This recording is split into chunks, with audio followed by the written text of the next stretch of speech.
down I-75. Bowling Green on the hunt for their first MAC win, hosting Eastern Michigan. BG trailing 7-3 in the second. Running back Terrion Stewart up the middle for his first rushing touchdown of the season. The PAT gives BG a 3-point lead.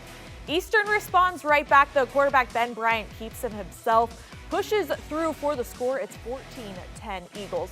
Third quarter, the give to Darius Boone bulldozes his way in, extends Eastern's lead 38-17. Eastern Michigan with 21 straight points puts it away.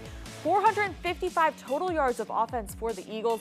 Eastern Michigan flies away with this one 55-24, evening their record in the MAC to 2-2. BG beat BCSN in the first half. And we're not going to let last year's play creep back in, but it's the first time this season that I'm disappointed.